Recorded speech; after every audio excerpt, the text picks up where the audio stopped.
Nouakchott, en Mauritanie, le président de la République, Idriss Déby Itno, a reçu le directeur général des opérations de la Banque mondiale et la commissaire européenne chargée des partenariats internationaux. Les détails à suivre dans cette édition. Septième édition de la quinzaine de promotion de la santé, de la reproduction maternelle et néonatale. Le coup d'envoi est donné ce matin au palais du 15 janvier par la première dame du Tchad, Hinda Déby Itno. Et puis le ministère de l'Environnement, de l'Eau et de la Pêche et la FAO se mettent ensemble pour lutter contre le changement climatique. Un protocole d'accord vient d'être signé. Mesdames et messieurs, bonsoir et merci de nous rejoindre sur Télé Tchad. Ouverture ce matin à Nouakchott, la capitale mauritanienne des travaux du 6e sommet du G5 Sahel. Le chef de l'État Idriss Déby Itno prend également part à ces travaux qui ont vu la présence des autres chefs d'État du G5 Sahel. Les détails avec Dabaya Omar Souni. Au palais de congrès de la capitale mauritanienne, les chefs d'État des pays membres du G5 Sahel ont répondu vivement présents à la 6e assemblée ordinaire de cette organisation. Il s'agit d'Idriss Déby Itno, président du Tchad, Ibrahim Boubacar Keïta du Mali, Mohamedou Youssoufou du Niger, Mohamed Ould Cheikh Al Ghazouani de la Mauritanie et Roch Marc Christian Kaboré, président du Faso. Accolade, photo de famille entre ses homologues sahéliens liés par un destin commun, celui de mutualiser leurs efforts pour apporter une réponse politique, sécuritaire et économique aux problèmes de cette région.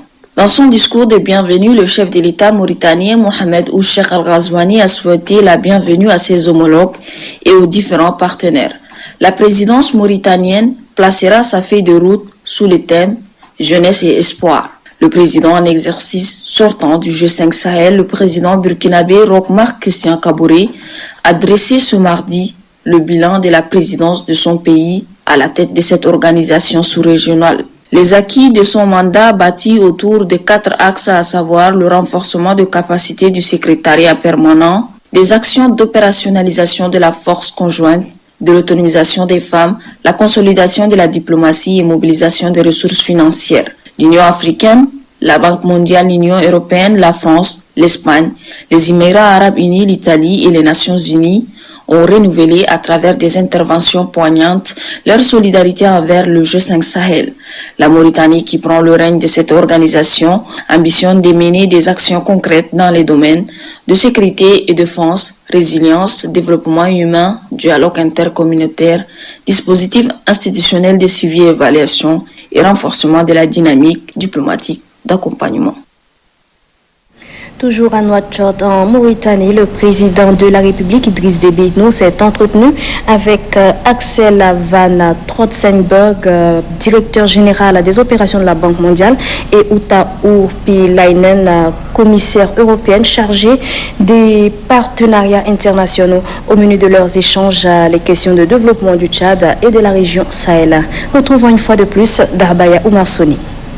En tournée dans la région du Sahel, Axel Van Trostenberg, directeur général des opérations de la Banque mondiale, est venu rencontrer le chef de l'État Idriss Déby Itno en séjour à Nouakchott. Cet entretien d'environ 1 heure a permis aux représentants de l'institution monétaire et le président tchadien d'échanger sur les défis de développement du Tchad et le partenariat avec cette organisation. Grand contributeur de l'Alliance Sahel, cette institution monétaire a annoncé une aide d'environ 7,5 milliards de dollars au bénéfice du Sahel. La banque voudrait faire le point de notre engagement renforcé dans la zone Sahel. Nous avons visité plusieurs pays pour réconfirmer notre engagement fort avec la zone qui traverse une période difficile. Et nous avons décidé d'augmenter notre engagement pour les prochains 3 ans avec un montant entre 7 et 7,5 milliards de dollars pour la région. Et nous avons voulu partager cette nouvelle avec Monsieur le Président. C'est clair que nous voulons entrer dans le dialogue avec chaque pays pour mieux définir leur programme et comment on peut mieux appuyer les efforts de Tchad dans ses efforts de développement.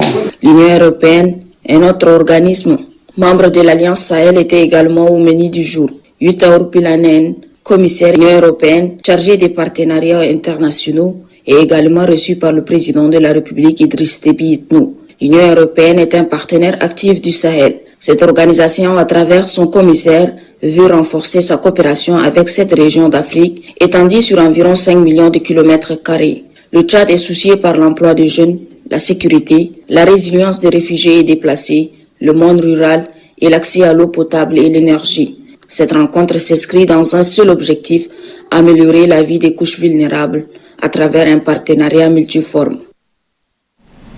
Lancement ce matin au palais du 15 janvier par la première dame Hinda Déby Itno de la 7e édition de la quinzaine de promotion de la santé reproductive maternelle, néonatale et infantile des adolescents et de la planification familiale. Cette initiative vise à mettre en place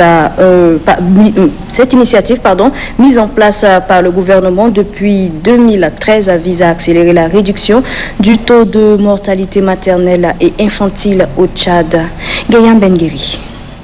Le gouvernement tchadien, à travers le ministère de la Santé publique et ses partenaires, s'engage résolument à lutter contre les 4 trous, grossesse trop tôt, trop tard, trop nombreuses et trop rapprochées, qui constituent un véritable problème de la santé de reproduction au Tchad. Conscient des risques liés à ces fléaux, une stratégie a été mise en place. Il s'agit de l'institutionnalisation de la quinzaine de promotion de la santé de reproduction maternelle, néonatale, infantile, des adolescents et de la planification familiale.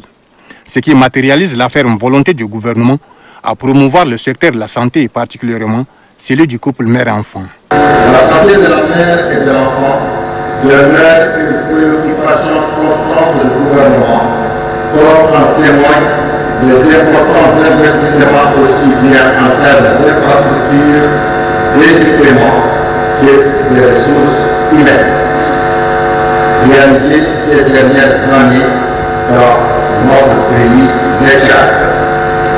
Cela oblige l'ensemble des acteurs à doubler d'efforts afin d'espérer améliorer sensiblement les indications socio-sanitaires, notamment celles de la santé maternelle, néonatale, infantile et des adolescents. L'organisation de cette 7e édition de la quinzaine de promotion de la santé de la mère et de l'enfant répond à une certaine préoccupation. Il s'agit de sensibiliser, de faire un plaidoyer à l'endroit de toutes les couches de la population, à l'effet d'utiliser l'offre améliorée des services de santé de reproduction afin de réduire le taux de mortalité maternelle et infantile.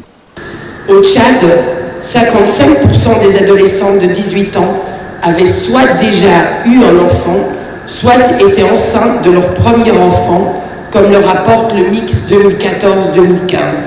Pour la première dame Hinda Déby Itno, marraine de l'événement, malgré les efforts fournis par le gouvernement et ses partenaires dans le domaine de la santé de reproduction, des défis restent à relever.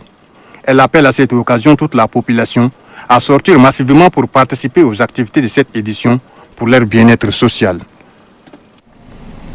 En ouvrant les travaux, la première dame Hinda Déby Itno a salué l'engagement des partenaires dans la promotion de la santé de reproduction avant d'affirmer que les 4 trous constituent la principale cause de mortalité maternelle et infantile. Suivez. Le gouvernement du Tchad, avec l'appui de ses partenaires au développement, ne cesse de déployer des efforts dans le sens de l'amélioration permanente de la santé de la population. Malgré ces efforts, la mortalité maternelle, néonatale et infantile reste élevée. Cela nous interpelle tous à redoubler d'efforts. Distingués invités, mesdames et messieurs, cette problématique a été appréhendée très tôt par le président de la République par la prise de fermes résolutions plaçant l'amélioration de la santé reproductive maternelle et infantile au centre des priorités nationales. L'adhésion du Tchad à l'initiative Family Planning à l'horizon 2020, l'implication de notre pays dans la mise en œuvre du projet Autonomisation de la femme et dividende démographique au Sahel et la tenue chaque année de la quinzaine viennent renforcer les stratégies de lutte pour accélérer la réduction de la mortalité maternelle et infantile dans notre pays. Ensemble, continuons la lutte contre les 4 trop et les 3 retards pour réduire la mortalité maternelle infantile. Place au devant de l'actualité nationale les enjeux de santé publique et de développement. En effet, les 4 trop, qui sont les grossesses trop tôt, trop tard, trop rapprochées et trop nombreuses, font le lit au taux élevé de décès maternels et infantiles dans nos sociétés par leurs effets négatifs. Par exemple, si nous prenons les grossesses trop tôt, il faut souligner qu'en plus de leurs conséquences que constituent la morbidité et la mortalité élevée des adolescentes, elles empêchent les filles d'aller à l'école et d'y rester longtemps et en sortir avec un diplôme qui leur permet de travailler et d'être ainsi autonomes pour contribuer au développement du pays. C'est d'ailleurs à ce titre et saisissant tous les enjeux, tant de santé publique que de développement, que le gouvernement de la République du Tchad a interdit depuis 2015 le mariage des enfants. Sortie médiatique du ministre de la Santé publique, Mahamoud Youssouf Khaya, la sortie médiatique relative à la réunion d'urgence des ministres africains de la santé sur l'épidémie du coronavirus, une réunion convoquée par l'Union africaine pour des actions coordonnées en vue de préparer la riposte à cette épidémie. Je vous invite à suivre un extrait de ces propos. La réunion d'urgence des ministres africains de la santé s'est félicitée de la création et de la mise en place du CDC d'Afrique, Centre de contrôle des maladies, et du Règlement sanitaire international RSI, pour faire face à la recrudescence des épidémies.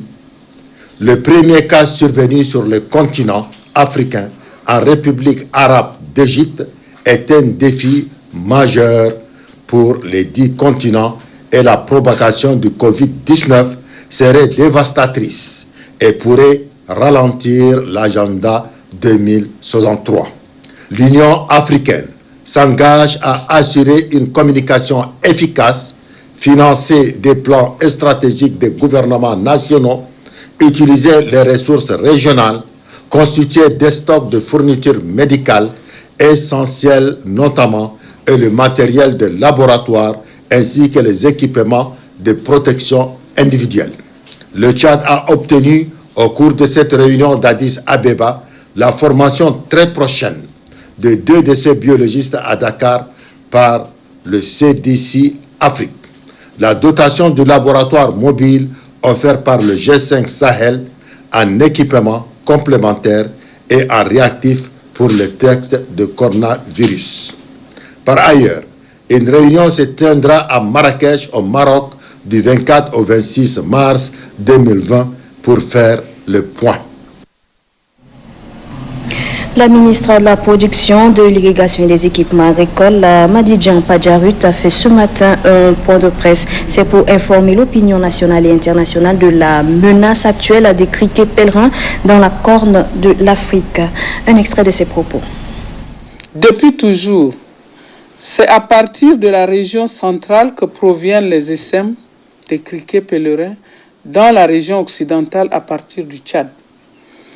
Fort des expériences passées, notamment les invasions de 2003, 2004, 2005 dans notre région, et au vu de la mobilité de ce redoutable ravageur qui peut parcourir en moyenne 100 km par jour, notre pays n'est pas à l'abri des invasions des essaim de criquets pèlerins se trouvant dans la corne de l'Afrique.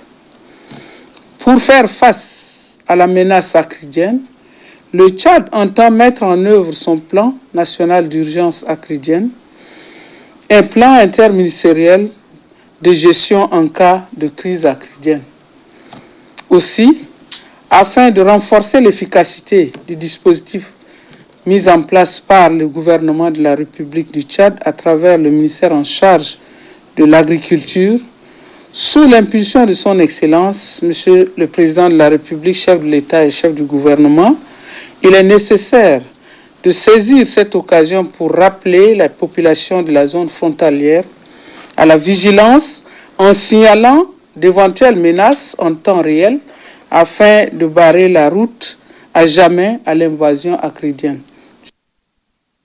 Je le disais au sommaire de ce journal, le ministre de l'Environnement, de l'Eau et de la Pêche, Brahima Djamaladine, et le représentant de l'Organisation des Nations Unies pour l'Alimentation, FAO, ont signé ce matin un protocole d'accord relatif au contrat d'exécution du readiness de préparation du Fonds vert pour le climat.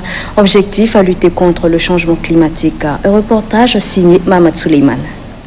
Pour avoir une synergie d'action qui permettra de lutter davantage contre les aléas du changement climatique, le gouvernement et l'Organisation des Nations Unies pour l'alimentation et l'agriculture viennent de signer un protocole d'accord dans les secteurs forestiers. Cette convention est relative à la mise en œuvre du readiness de préparation du Fonds vert pour le climat.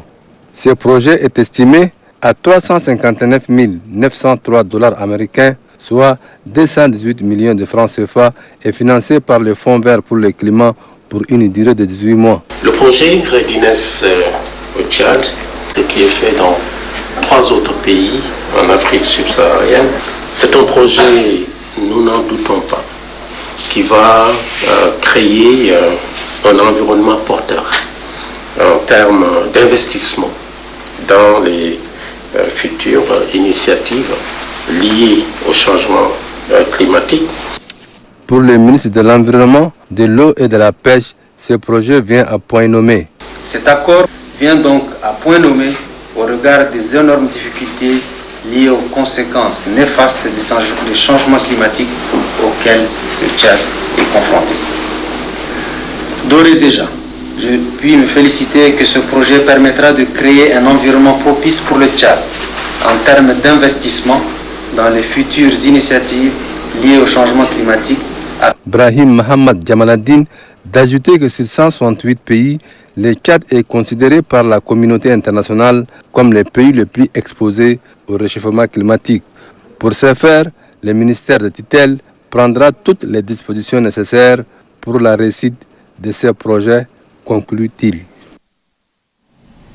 Les femmes battantes de la 4e République, c'est le thème choisi par le comité d'organisation de la Sénafet en art, en abrégé Sénat, qui lance sa 3e édition. C'était au cours d'une conférence de presse animée par la présidente du Sénat, Madame Mariam Mayumbila. Christine Tapra. Placée sous le thème « Les femmes battantes de la 4e République », cette conférence de presse est une initiative du comité d'organisation de la Sénafet en art, en abrégé Sénat, qui entre dans le cadre des préparatifs de la Semaine nationale de la femme tchadienne et de la Journée internationale de la femme, prévue le 8 mars prochain. Au centre des échanges avec les hommes des médias, l'importance de la femme artiste et la place de cette dernière dans la société. La femme artiste s'engage dans la famille.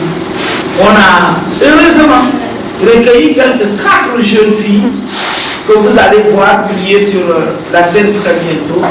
Le Sénat prévoit au cours de la Semaine nationale de la femme des activités, notamment des expositions d'objets d'art et de l'artisanat, des dégustations des plats tchadiens, des conférences et causeries débats, des projections de films, des spectacles de théâtre, des danses, des contes, de la musique et bien d'autres.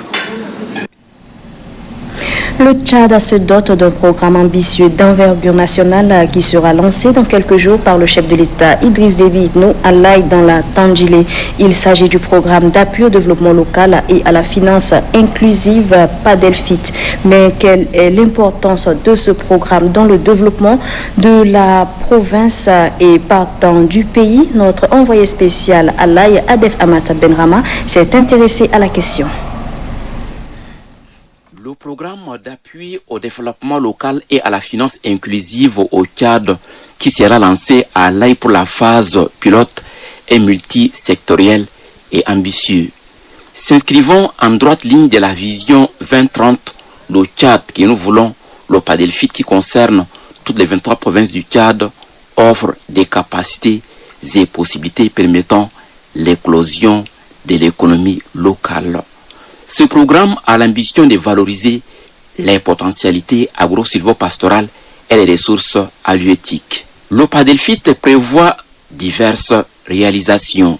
De manière concrète, le programme prévoit des aménagements hydro-agricoles, des stations hydrauliques, des marchés permettant de valoriser les productions locales et d'offrir des possibilités de leur écoulement. Un centre culturel multifonctionnel, un centre provincial des métiers seront construits dans chaque province. Toutes ces actions contribueront à la promotion de l'emploi et de l'auto-emploi en vue de la réduction de la pauvreté. Il s'agit à terme d'atteindre les objectifs de développement durable. Les principales cibles sont les femmes et les jeunes des zones d'intervention.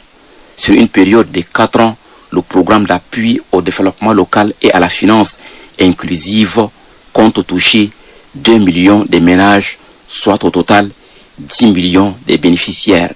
Les populations à la base, les petites et moyennes entreprises, plus spécifiquement les ménages pauvres et vulnérables, sont les bénéficiaires finaux du dit programme.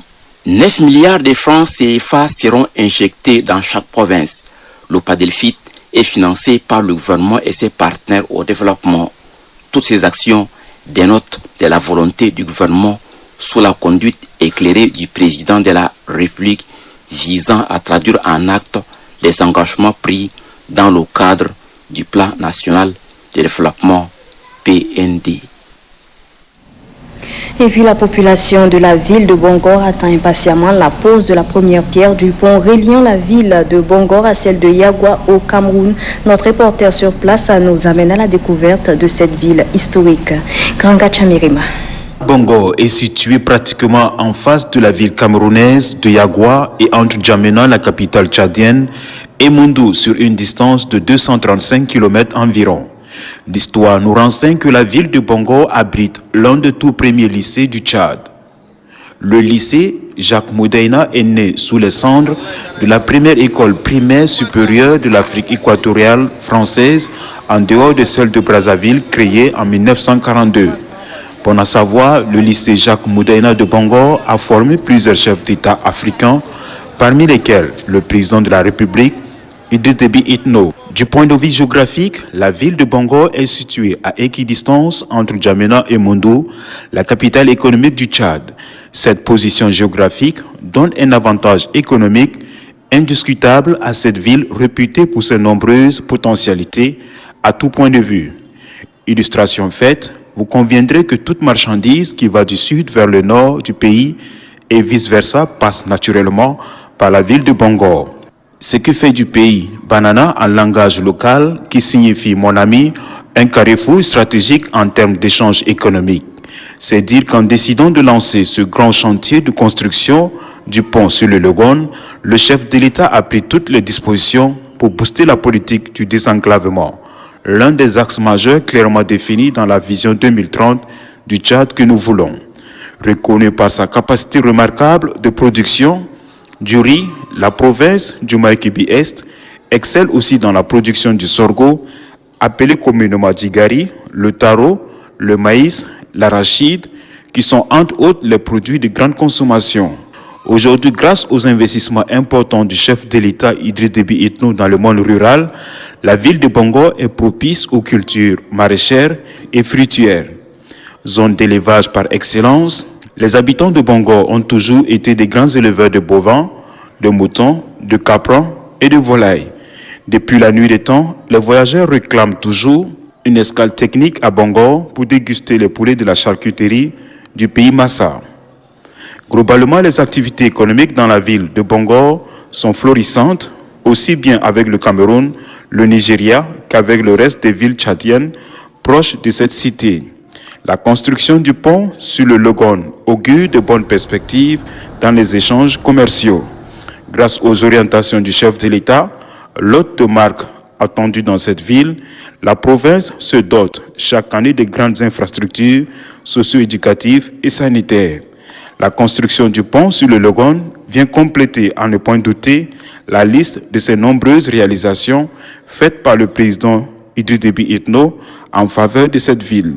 La ville de Bongor qui attend à communier dans la ferveur avec son président à la faveur de cette cérémonie de lancement des travaux de construction du pont sur le Logone. Bongo abrite plus de 50 000 âmes reparties dans 17 quartiers, peuplés majoritairement des Massa et de toutes les ethnies du Tchad. Le projet de construction du pont Bongor-Yagua date des années 1960, mais réalisé aujourd'hui grâce au chef de l'État Idrissa Déby Itno. Je vous invite à suivre à ce sujet ce témoignage de Maladiona Antoine, infirmier à la retraite. Ces projets, si je me rappelle bien, quand j'étais gosse, c'était sous le gouverneur Colombani en 1955. Les gens sont venus demander à côté de Coton-Franc pour faire le pont, un pont pour enjamber le Logone, être avec communication avec les gens de Cameroun.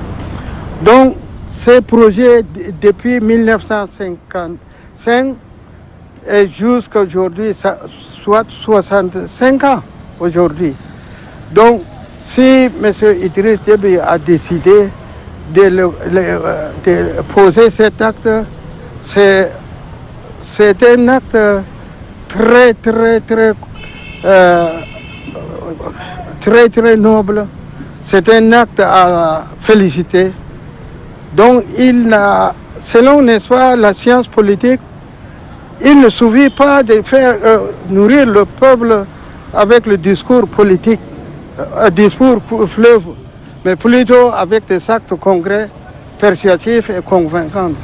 S'il a décidé, c'est lui le garant de la nation tchadienne, s'il a décidé de compléter cet acte, c'est que ce soit la bienvenue, cet acte. C'est à souhaiter et nous devrons le remercier beaucoup. On lui souhaite la bienvenue. Dans une interview accordée à nos reporters, le gouverneur du Mayo-Kébi-Est situe que toutes les dispositions sont prises pour accueillir le chef de l'État Idrissa Déby Itno sur place. Amata Mahamat Abdoulaye au micro de Granga Chamirima. Nous avons effectivement pris toutes les dispositions pour accueillir nos hôtes. Nous avons commencé d'abord par la salubrité. Ça fait 1 mois plus que nous sommes en train de se préparer. Et donc, du côté embellissement, tous les travaux, déjà nous sommes presque prêts. Au niveau même du fleuve, là où on va poser la pose de première pierre, les travaux c'est presque déjà fini. Donc je crois que c'est dans tous les domaines nous sommes presque prêts à accueillir nos étrangers. Et d'abord, je voudrais vous dire que accueillir l'événement est important et la population aussi attend vraiment, comme vous-même vous le savez, non seulement pour la province ou bien le Tchad, c'est dans la sous-région même. La construction de ce pont est importante. Si j'ai un message à lancer, je voudrais lancer à l'endroit de nos deux pays, surtout à la population de Mayo-Kébi-Est, je leur ai dit que de sortir massivement pour accueillir son Excellence, Monsieur le Président de la République du Tchad. Et puis dans un communiqué de presse, le secrétaire national chargé des bureaux de soutien au MPS convie tous les bureaux de soutien au MPS à sortir massivement le 27 février à Bongor, le 28 février à Laye et le 29 février à Moundou pour réserver un accueil chaleureux aux camarades présidents fondateurs du mouvement patriotique du salut. Votre présence militante est vivement souhaitée. Ce communiqué signé de Hassan Silla, secrétaire national chargé des bureaux de soutien au MPS. Le nouveau gouverneur de la province du Bata, le général Benendo Tatola, a été installé dans ses fonctions. C'est la directrice générale adjointe du ministère de l'administration du territoire, Amina Kodiana, qui l'a officiellement installé. Mama Tayer Dibouinalour. C'est désormais l'ancien ministre de la Défense, le général de corps d'armée Benaindo Tatola, qui préside aux destinées de la province du Bata. En lui, c'est dans le fauteuil. Le gouverneur sortant, Aliou Adoum Abdoulaye, qui a passé 2 ans à la tête de cette province, a fait rappel de quelques-unes de ses réalisations. Il s'agit de l'organisation du Forum pour le développement du Bata en 2019, la lutte contre le trafic des enfants vers la Libye, l'amélioration de la situation des recettes et la tenue des 2 réunions de sécurité à Hayer et à Péché. En installant le nouveau gouverneur du Bata dans ses fonctions, la directrice générale adjointe du ministère de l'administration du territoire et des collectivités locales décentralisées, Amina Kodjiano, l'a exhorté à s'atteler d'ores et déjà au travail. Ce choix opéré par son excellence, M. Idriss Déby Itno, président de la République, chef de l'État, n'est pas fortuit.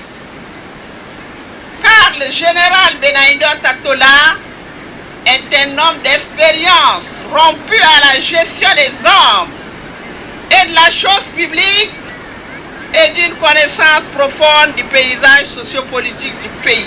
Le nouveau gouverneur du Bata, Benaindo Tatola, mesure l'ampleur de la tâche, notamment en matière de sécurité.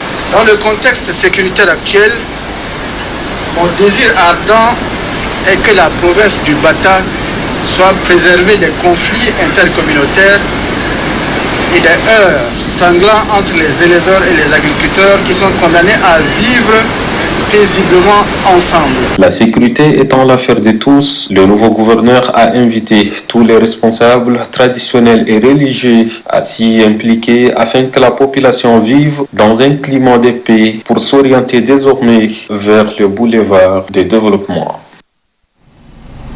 Et sachez également que le président de la République, Idriss Déby Itno, vient de regagner ce soir à N'Djamena en présence de Nouakchott en Mauritanie, où il a pris part au sommet des chefs d'État et de gouvernement du G5 Sahel. À l'aéroport international Hassan Djamous de N'Djamena, le chef de l'État a été accueilli par le ministre d'État, ministre secrétaire général de la présidence de la République, Kalzoubé Païmi Debé, quelques membres du gouvernement, ceux du cabinet civil de la présidence de la République, ainsi que du maire premier adjoint de la ville de N'Djamena.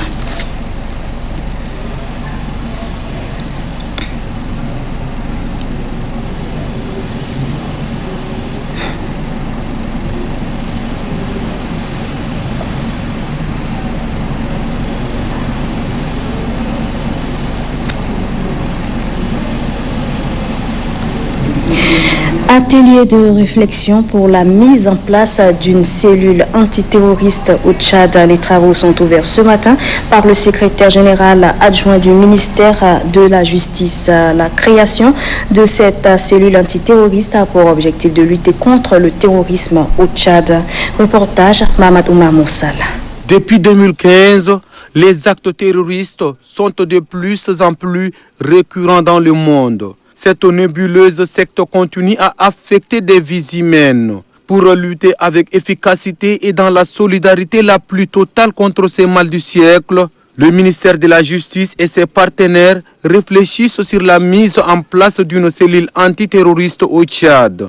Il sera question au cours de ces assises de faire une analyse approfondie pour le bon fonctionnement de la cellule, de préciser ses objectifs et de définir clairement sa mission sur la base d'un organigramme équitable, fiable et viable. Vous aurez à échanger sur les documents de travail en votre possession, en vue de proposer au gouvernement un projet de décret devant créer un cadre d'intervention et de coordination interministérielle des opérations antiterroristes.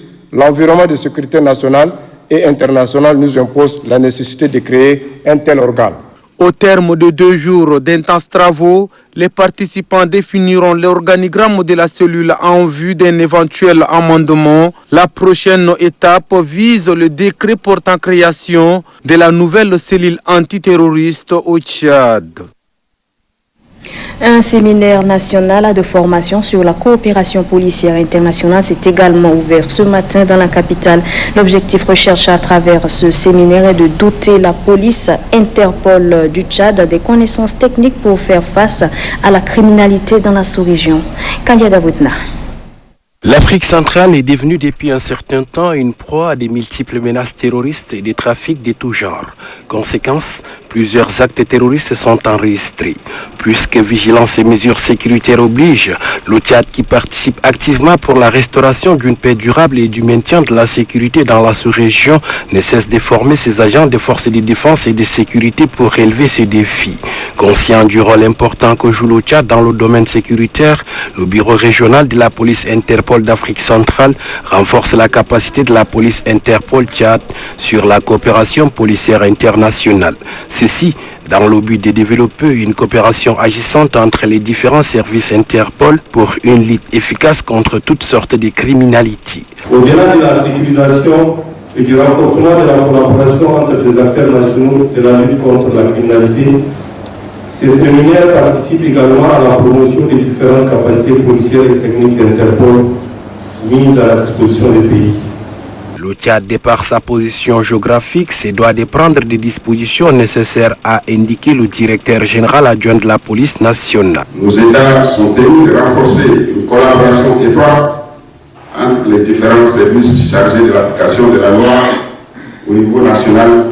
Cette action de formation vient à point nommé et cadre parfaitement avec la vision politique du gouvernement de la République du Tchad et en première ligne son Excellence M. Idriss Déby Itno, président de la République, chef de l'État, chef suprême des forces de défense et sécurité, qui met toujours au cœur de sa préoccupation la sécurité et la paix internationale. Prennent part à cette formation les agents de la police nationale, de la gendarmerie nationale, de la douane et du ministère de la Justice. Et puis le ministère de l'économie et de la planification du développement, en collaboration avec l'ONG PNUD, le bureau du Tchad, organise depuis ce matin l'atelier de démarrage du processus d'élaboration du rapport de suivi du plan national de développement PND et de formation des points focaux aux techniques de gestion. Les détails avec Luc Azinadanjaï. La réussite de tout programme ou projet de développement nécessite un mécanisme de suivi et évaluation efficace pour permettre de corriger les erreurs afin d'atteindre les résultats escomptés de manière efficace et efficiente. Cet atelier de démarrage du processus d'élaboration du projet de suivi du PND 2018 et de formation des points focaux aux techniques de gestion traduit la politique du ministère de l'économie et de la planification du développement à travers sa direction pour le suivi et évaluation des politiques et stratégies de développement. Cet atelier s'inscrit dans la dynamique en cours pour la production de rapports annuels de qualité et plus utiles par leur disponibilité à temps. L'exercice d'évaluation du rapport est un instrument de concertation, de dialogue, d'information et de décision à chaque niveau d'engagement afin de rendre compte. Le représentant du ministre de l'économie et de la planification du développement estime que l'objet du dit atelier est d'élaborer le rapport de suivi 2019. L'objectif de cet atelier est d'une part d'informer les points focaux, les partenaires nationaux et internationaux du démarrage effectif du processus d'élaboration du troisième rapport de suivi du PND 2017-2021. De manière spécifique, il s'agit d'examiner et valider le canevas du rapport de suivi 2019, d'informer les points focaux de la collecte de données pour alimenter le rapport, fixer la date de collecte de données. Le représentant du ministre de l'économie et de la planification du développement a encouragé les points focaux dont la contribution est déterminante afin de produire un document de qualité à l'issue de cet atelier. Rencontre cet après-midi entre les responsables en charge de l'enseignement supérieur et le Bureau national des étudiants tchadiens UNET. Plusieurs questions ont été abordées, notamment le manque de bus. Un compromis a été trouvé au terme des discussions. À ce propos, je vous invite à suivre un extrait des propos du conseiller à l'enseignement supérieur à la présidence de la République, Dr Hissène Massar Hissène. Depuis quelques jours, les étudiants de l'université de N'Djamena et ceux du campus de Toukra plaident pour l'amélioration de leurs conditions de vie. La problématique de transport est largement évoquée. Pour résoudre ces problèmes, une rencontre s'est tenue cet après-midi au rectorat entre les responsables en charge de l'enseignement supérieur et le bureau des étudiants tchadiens. Cette rencontre vise à trouver un compromis entre les deux parties. À cet effet, nous demandons aux étudiants de garder le calme, car dans les jours à venir, le gouvernement par la voix du président de la République, Idriss Déby Itno, renforcera les bus afin de soulager les conditions d'études. Nous invitons les étudiants à ne pas se jeter dans les actes de vandalisme, car cette pratique ternit leurs images. Sachez également que le ministère de l'Éducation nationale et de la promotion civique forme la deuxième génération des formateurs référents de la chaîne pédagogique du primaire. Il s'agit de les outiller pour l'amélioration de la qualité des enseignements. Christelle Garlemdana. L'éducation nécessite une connaissance approfondie en pédagogie et en psychologie. C'est dans cette optique que le ministère de l'Éducation nationale et de la promotion civique renforce le dispositif existant de formation continue des acteurs de la chaîne pédagogique. Il s'agit d'outiller les formateurs référents de la deuxième génération à l'utilisation des modules de formation des inspecteurs conseillers, des directeurs de l'école et des enseignants du primaire.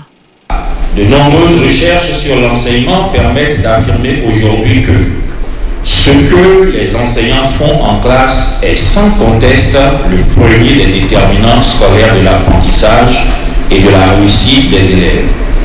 Le directeur général du ministère de l'Éducation exhorte les participants à plus de rigueur et d'abnégation dans les travaux. Vous devez vous approprier les contenus des modules des acteurs de la chaîne pédagogique en vue de produire un scénario pédagogique. Aussi faut-il le rappeler que vous constituez une réserve de formateurs référents capables de conduire de manière autonome les séances de formation à venir. Mahama Taïro Dabou a par ailleurs soutenu que le gouvernement du Tchad, dans sa quête permanente d'un enseignement de qualité, s'engage à renforcer le dispositif existant de formation du corps enseignant pour un avenir meilleur. En politique, sachez que les membres du bureau politique national du MPS, nouvellement désignés à l'issue du 8e congrès extraordinaire tenu à N'Djamena, ont eu hier une rencontre de restitution de la tournée effectuée dans le département de la Kabia. L'objectif visé ici est celui de dresser le bilan de cette tournée qui a vu le ralliement de plus de 1000 militants des partis politiques d'opposition au MPS. Reportage Bariladji.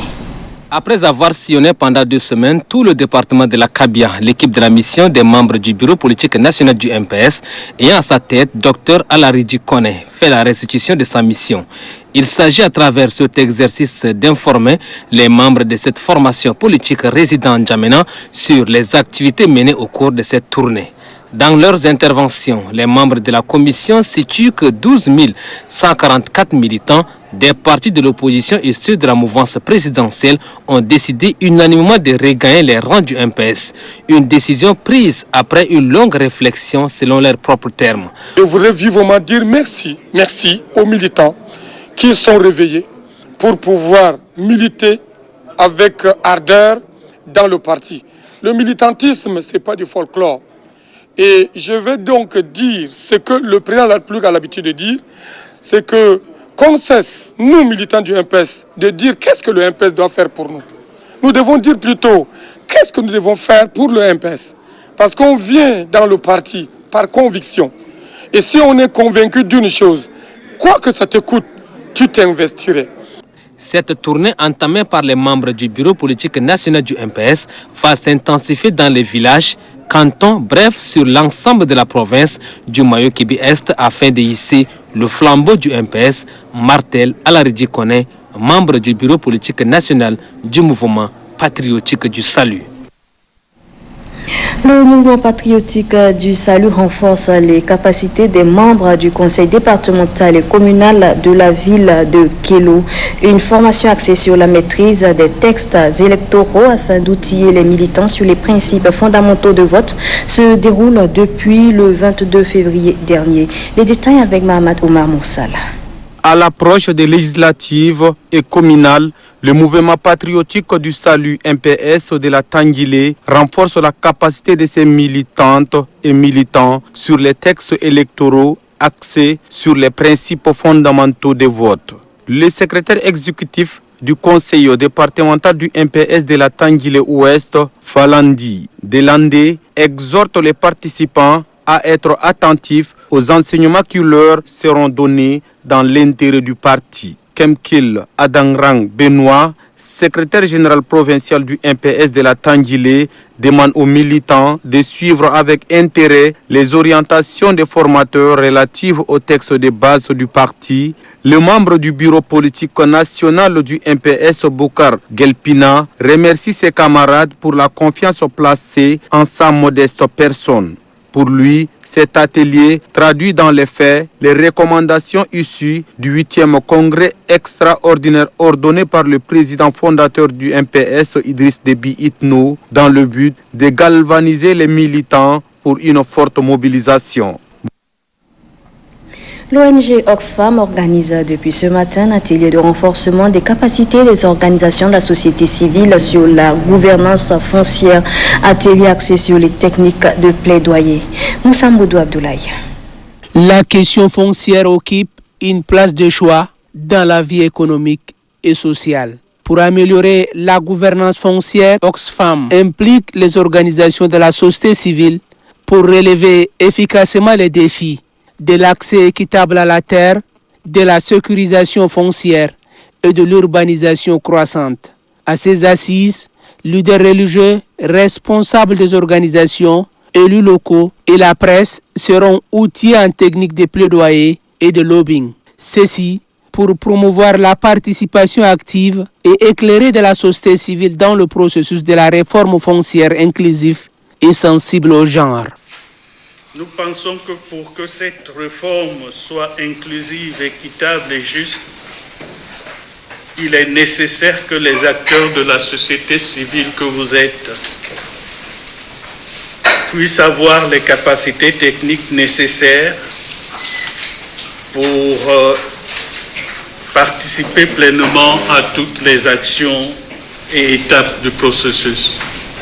De par son rôle d'éveil, la société civile éduque et conscientise la population. C'est pourquoi le directeur pays de l'Oxfam invite les organisations de la société civile d'agir en synergie pour accompagner les efforts du gouvernement. Lancement du championnat communal édition 2020 à Koumra dans le Mandoul, championnat lancé par le maire premier adjoint de la ville. Ditangé Geita Félix nous en parle.